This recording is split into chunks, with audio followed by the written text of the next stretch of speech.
ఎరుపు బూట్లు.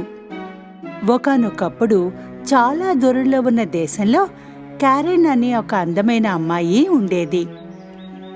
ఆమె తన తల్లితో ఒక చిన్న ఇంట్లో నివసించేది. చాలా సంతోషంగా ఉండే అమ్మాయి.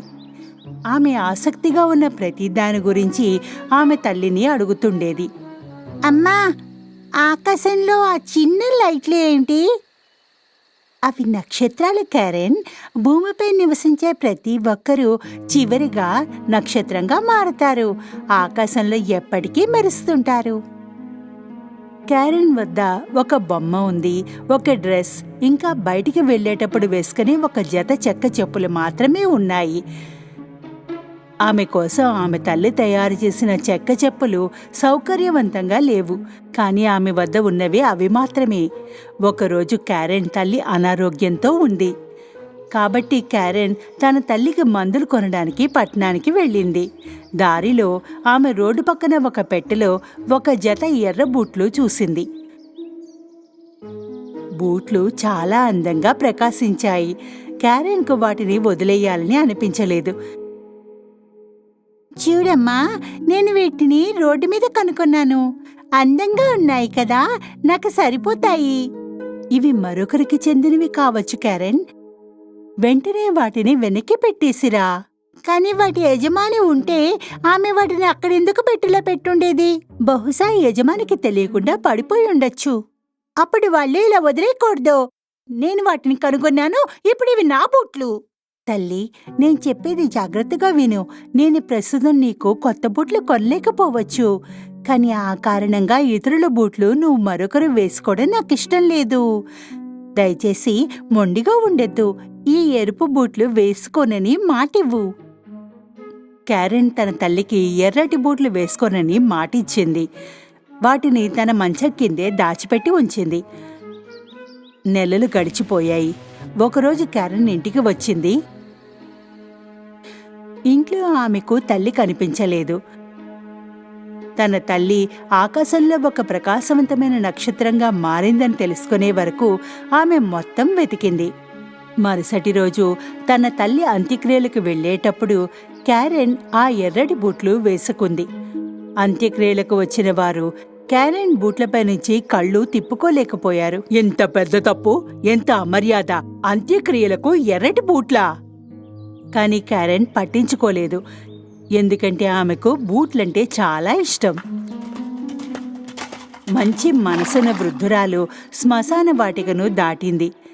ఈ చిన్నారి ఇప్పుడు అనాథ అని తెలుసుకున్న ఆ వృద్ధురాలు ఆమెను దత్తత తీసుకోవాలని కోరుకుంది. నాతోరా అందమైన అమ్మాయి, నువ్వు పెద్దయ్యాక నిన్ను విజయవంతంగా అందంగా మార్చడానికి నా వంతు కృషి చేస్తాను. అలా క్యారెన్ చాలా ఏళ్ల వరకు వృద్ధ మహిళతో నివసించడానికి వెళ్ళింది.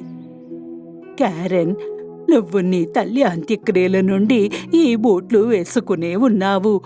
ఇప్పుడు వాటిని తీసివేయాలి. చాలా మురికిగా ఉన్నాయి. లేదు, ఈ ఎరుపు బూట్లు నాకు చాలా ఇష్టం. ఓ క్యారెన్, అంత మొండిగా ఉండకమ్మా. నీ బూట్లు మార్చుకో. నేను మంచి బూట్లు కొంటాను, మాటిస్తున్నాను. క్యారెన్ తనను దత్తత తీసుకోవడానికి దయచూపిన వృద్ధురాల్ని కించపరచడానికి ఇష్టపడలేదు. కాబట్టి ఆమె చివరకు తన ఎర్రబూట్లు తీసి విసిరివేసింది. రోజులు గడిచిపోయాయి.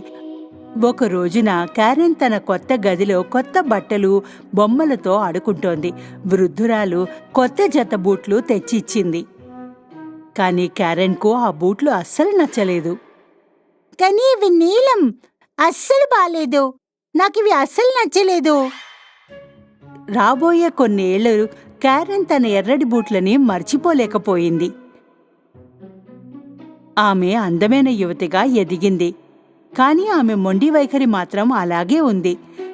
వృద్ధురాలు తన బహుమతిని తీసుకొచ్చినప్పుడల్లా కూడా, నేను దీన్ని వేసుకోను. కానీ దీన్ని నేను అల్లాను నీకోసం. నేను ఈ ఆహారాన్ని ఎప్పటికీ తినను. నాకు ఫ్రెంచ్ ఫ్రైస్ చెయ్యి. కనీసం చిన్న ముక్కైనా తినమ్మా. వృద్ధురాలు కరణ్ యొక్క మొండి పట్టుదల, పెంకితనం వైఖరితో అలసిపోయింది. అయినప్పటికీ ఆమె కోసం ఫ్రెంచ్ ఫ్రైస్ చేసింది. ఆమె లోపలికి రాగానే కెరెన్ ఇప్పుడు పాతపడ్డ నీలిరంగు షూస్ని తీస్తోంది. చూడు, నా వస్తువులన్నీ ఇప్పుడు చాలా చిన్నవయ్యాయి. నేను పెద్దయ్యాను. మరేం పర్వాలేదు, నేను నీకు కొత్త బట్టలు, కొత్త బూట్లు కొంటాను. అప్పుడు వృద్ధురాలు కెరెన్ కలిసి దుకాణానికి వెళ్లారు. ఓ చూడు, నాకిష్టమైన ఎర్రటి బూట్లు లాగానే అవి నాకు కావాలి. వీటిని కొందాం. కెరెన్, నీకు ఫ్యాన్సీ ఎరుపు బూట్లు అవసరం లేదు. మనం అంత్యక్రియలకు వెళ్లాలంటే నువ్వు గౌరవప్రదంగా ధరించగలిగే బూట్లు మాత్రమే వేసుకోవాలి. నేను నీకు ఒక జత బూట్లు మాత్రమే కొనగలను. ఆ నల్లని బూట్లుని కొనుక్కొని వెళ్దాము. నాకనవసరం. నువ్వు 2 బూట్లు కొనకపోతే నేను ఇకపై నుంచి ఎక్కడికైనా చెప్పులు లేకుండానే నడుస్తాను. అయ్యో చిట్టి తల్లి, నువ్వంత మొండిగా ఉండకపోయుంటేనా. వృద్ధురాలు కరణ్ కోసం నల్లటి షూస్ కొనుగోలు చేసింది. మెరిసే ఎరుపు షూస్తో ఆమెను శాంతింపచేయడానికి తన వద్ద ఉన్న కొద్ది డబ్బులు ఖర్చు పెట్టింది. వారు కాలినడకన ఇంటికి వెళ్లవలసి వచ్చింది. దారి పొడవునా వృద్ధురాలి పాదాలు చాలా గాయాలయ్యాయి. మొండికెత్తిన క్యారెన్తో ఆమె నిలబడలేకపోయింది. క్యారెన్ అవేవీ పట్టించుకోలేదు. ఆమె తన ఎర్రటి బూట్లతో ఇంట్లోకి నడిచింది. ఒకరోజు వృద్ధురాలు క్యారెన్ పట్టణంలో అంత్యక్రియలకు హాజరు కావాలని చెప్పింది. క్యారెన్, నీ నల్లటి బూట్లు వేసుకో, లేకుంటే అంత్యక్రియలలో అగౌరవమే. క్యారెన్ తన గదిలోని నల్లటి బూట్లు చూసింది. తర్వాత మెరుస్తున్న ఎరుపు బూట్లని. ఆమె ఎరుపు బూట్లు ధరించడానికే ఎంచుకుంది. వారి ఇంటి నుండి బయలుదేరినప్పుడు వృద్ధురాలు బూట్లు చూడకుండా తన పరికిణీతో వాటిని కప్పింది. అయితే అంత్యక్రియల సమయంలో అందరూ క్యారెన్ బూట్లు చూశారు. ఆమె స్కర్ట్ కింద ప్రకాశవంతంగా మెరుస్తూ ఉన్నాయి. అంత్యక్రియలలో క్యారెన్ ఎర్రటి బూట్ల గురించి, బూట్లు ఎంత అగౌరవంగా ఉన్నాయో వారు తమలో తాము మాట్లాడుకుంటున్న మాటలు వృద్ధురాలి చెవికి రాగానే విపరీతంగా కోపం వచ్చింది ఆమెకు. నేను చెప్పింది నువ్వు వినలేదు. నువ్వు మళ్ళీ ఎరుపు బూట్లు వేసుకున్నావు. నువ్వు చాలా మొండిదానివయ్యావు క్యారెన్. కాస్త మర్యాదగా ఉండు. ఎప్పుడూ అవమానం పాలు చేస్తుంటావు. అదే సమయంలో ప్రయాణిస్తున్న ఒక అందమైన యువరాజు క్యారెన్ అందానికి చలించిపోయాడు. అతను ఆమె వద్దకు వచ్చి మోకాళ్లపై వెళ్లి ఆమెని ప్రశంసించాడు. నువ్వు ఎంత అందంగా ఉన్నావు. ఈ షూస్లో అయితే ఇంకా అందంగా కనిపిస్తున్నావు. అయ్యో ప్రభు, మీరు నన్ను మరీ పొగుడుతున్నారు. నాకు తెలిసి ఖచ్చితంగా మీరు బాగా నృత్యం చేస్తారనుకుంటా. ఈ మహల్ డాన్స్ నైట్కి మీరు రావాలి, తప్పకుండా రావాలి. ప్రభువు ఆఫర్ చేశారన్న ఆనందంలో క్యారెన్ ఆనందంతో నృత్యం చేయడం ప్రారంభించింది. అయితే కొంతసేపటి తర్వాత కూడా క్యారెన్ డాన్స్ ఆపలేకపోయింది. నా పాదాల్ని ఎందుకు ఆపలేకపోతున్నాను? ఏం జరుగుతోంది? క్యారెన్ డాన్స్ చేస్తున్నప్పుడు వృద్ధురాలు మరియు ప్రభువుకు దూరమైంది. క్యారెన్, వెనక్కి రామ్మా. ప్రభు క్యారెన్ను కొంతసేపు వెంబడించినప్పటికీ అతను ఆమెను కనుక్కోలేకపోయాడు. ఎరుపు బూట్లు క్యారెన్ కంటే ఎక్కువ మొండి పట్టుదల కలవని తేలింది. అవి ఆమెను పర్వత శిఖరానికి తీసుకుని వెళ్లాయి. 3 రోజుల పాటు ఆమెను పగలు రాత్రి నృత్యం చేయించాయి. క్యారెన్ పాదాలు చాలా నొప్పిగా ఉన్నాయి. ఆమె అడుగడుగునా అరుస్తూనే ఉంది. బూట్లు బురదలకు కూరుకుపోతున్నప్పటికీ, సూదులు గుచ్చుకుంటున్నప్పటికీ బూట్లు నృత్యం చేస్తూనే ఉన్నాయి. చాలు, నేను అలసిపోయాను. ఇక నుంచి నేను అంత మొండిగా ఉండను. నేను వాగ్దానం చేస్తున్నాను. దయచేసి ఆపండి బూట్లు, దయచేసి ఆగండి. క్యారెన్ తన మొండితనాన్ని వదులుకుంటానని చెప్పినప్పుడు ఎరుపు బూట్లు ఆమె పాదాల నుండి ఎగిరిపోయాయి. క్యారెన్ నేలపై కూలిపోయింది. ఎరుపు బూట్లు ఆమె లేకుండానే నృత్యం చేస్తున్నాయి. క్యారెన్ ఒక కర్రని అందుకుంది. నొప్పితో ఇంటికి కుంటుకుంటూ చేరింది. ఆమెకు కాళ్ళు చాలా నొప్పెడుతున్నాయి. ఆమె తన ఇంటికి చేరుకోగానే ఆనందంతో ఏడవడం మొదలుపెట్టింది. వృద్ధురాలు ఆమెను తలుపు వద్దే పలకరించింది. ఒకరినొకరు కౌగిలించుకున్నారు. నేను చాలా మొండిపట్టుదల అమ్మాయినని తెలుసు. ఇకపై నేను అలా ఉండనని మాటిస్తున్నాను. క్యారెన్ తన మొండితనాన్ని విడిచిపెట్టిన తర్వాత విషయాలు మెరుగుపడడం ప్రారంభించాయి. ఒకరోజు ఎవరో తలుపు తట్టారు. అది అందమైన యువరాజు. హే, నువ్వు ఇక్కడున్నావా క్యారెన్? నిన్ను మ్యాచ్ చేయడానికి చాలా ట్రై చేశా, కానీ నువ్వు చాలా బాగా డాన్స్ చేస్తావు. నువ్వు ఇలా ఎలా చేయగలవా? అందమైన యువరాజును చూసి క్యారెన్ సంతోషించింది. ఆ రోజు ప్రభువు క్యారెన్ల ప్రేమ మొదలయ్యింది. మొండితనాన్ని విడిచిపెట్టి క్యారెన్ సంతోషకరమైన, ప్రశాంతకరమైన జీవితాన్ని గడిపింది.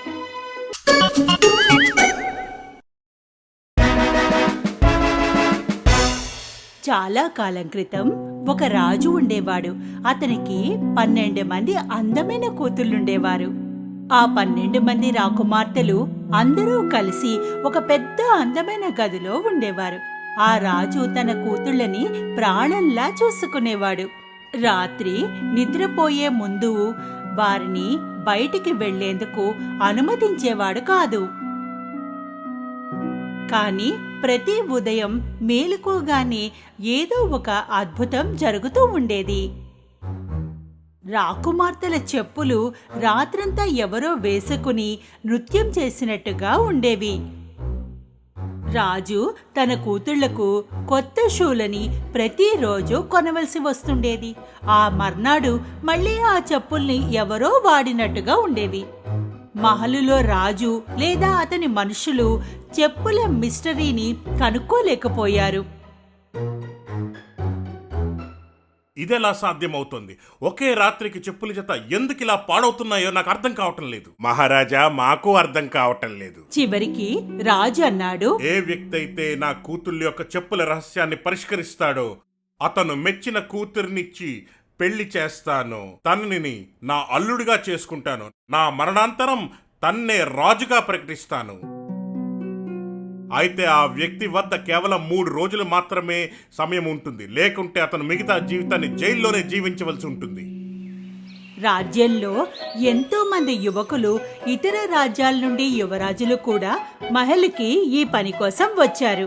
ఎన్నో రోజులు 12 మంది రాకుమార్తెల పడక గది తలుపు వద్ద కాపలా కాశారు.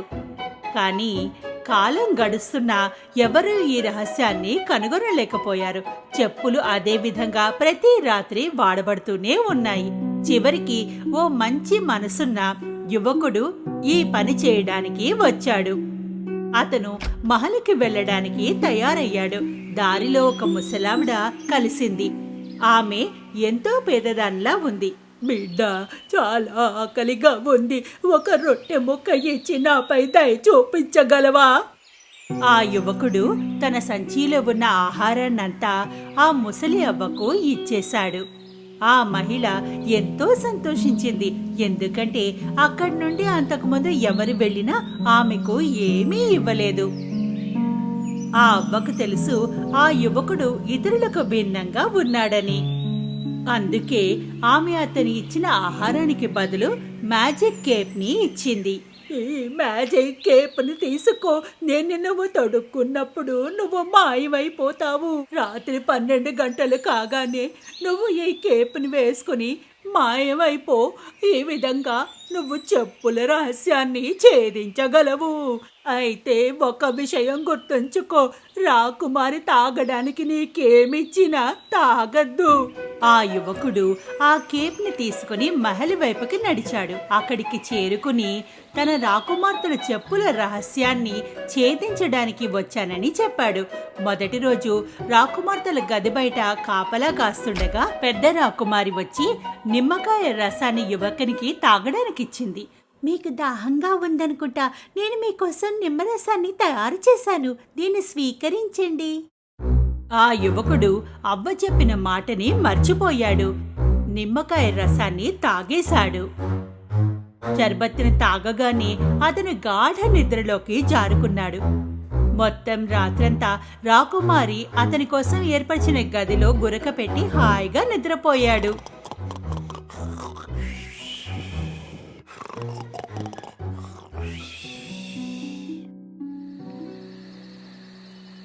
ఉదయం కాగానే ఆ యువకుడు భయంతో వణికిపోయాడు. నేను మ్యాజిక్ కేప్ వేసుకొని రాకుమార్తెల గదిలోకి వెళ్ళాలి. రెండో రాత్రి మళ్ళీ అతను ప్రిన్సెసెస్ గది బయట నిలబడ్డాడు.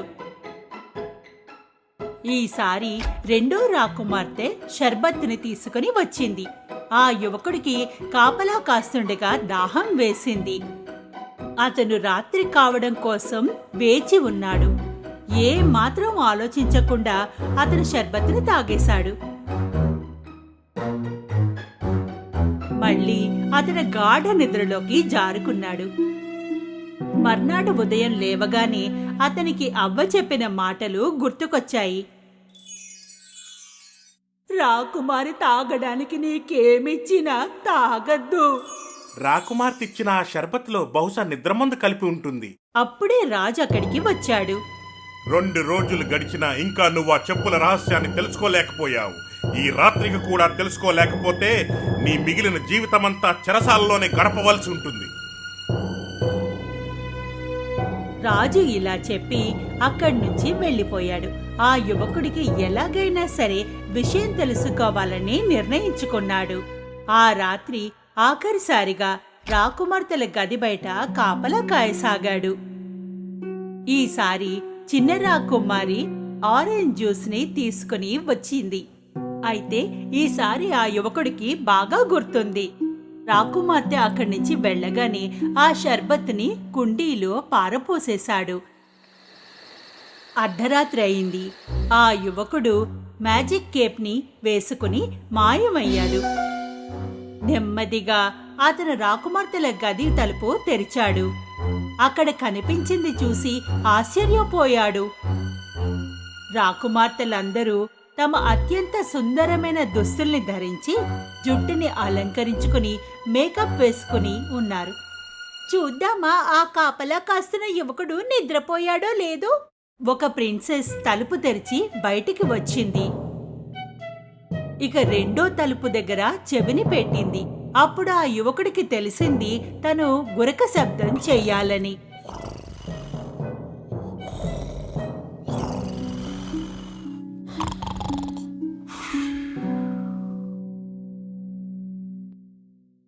అందరికంటే పెద్ద రాకుమారి మంచాన్ని ఓ వైపుకి లాగింది.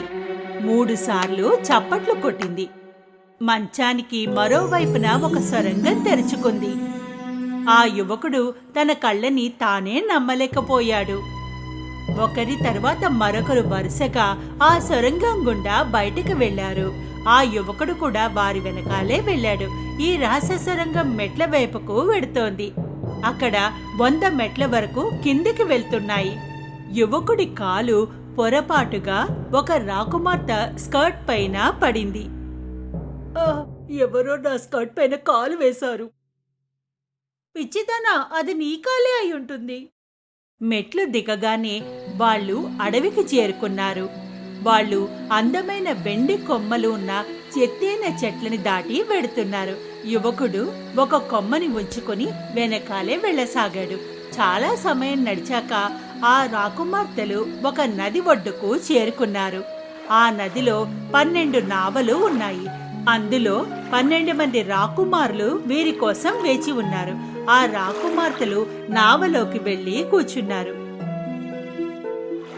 ఆ యువకుడు చివరి నావలో కూర్చున్నాడు. నావ బరువుగా ఉంది. ఇంకెవరో కూడా కూర్చున్నట్టుగా ఉంది. విచిత్రంగా ఉంది. అబ్బా, కలలు కనడం మానే. నదిని దాటాక వాళ్ళంతా మెరుస్తున్న పెద్ద భవంతిని చేరుకున్నారు. అతనికి లోపల నుండి సంగీతం వినిపిస్తోంది. ఆ యువకుడు కిటికీ నుండి చూశాడు. ఎంతో మంది లోపల నృత్యం చేయడం చూశాడు. ఆ రాకుమార్తెలందరూ లోపలికి వెళ్లి నృత్యం చేయడం మొదలుపెట్టారు. వారు నృత్యం చేసి అలసిపోతున్నారు, మళ్ళీ నృత్యం చేస్తున్నారు. అందువల్ల వారి చెప్పులు అరిగిపోయి ఉన్నాయి. యువకుడు ఆకలికి తట్టుకోలేకున్నాడు. అందువల్ల అతను టేబుల్పై ఉన్న కేక్ ముక్కని తిన్నాడు. అందరికంటే చిన్న రాకుమారి దీన్ని చూసింది. నా కేక్ గాల్లో ఎగిరిపోతోంది. ఎవరో అదృశ్య వ్యక్తి తింటున్నట్టుగా ఉంది. చెత్త మాటలు ఆపేయి. యువకుడు అందర్నీ తప్పించుకుని అందమైన కప్పుని అందుకున్నాడు. రాకుమార్తెలు ఉదయం వరకు నాట్యం చేశారు. అప్పుడు వారు నావలో కూర్చుని నదిని దాటి వచ్చారు. అడవుల్లో నుండి ప్రయాణించి మెట్లు ఎక్కి చివరికి తమ మహల్కి చేరుకున్నారు. అందుకే వారి చెప్పులు అరిగిపోయి ఉన్నాయి. ఆ నవయువకుడు ఎంతో సంతోషించాడు, ఎందుకంటే వాళ్ళ చెప్పుల రహస్యం తెలిసిపోయింది.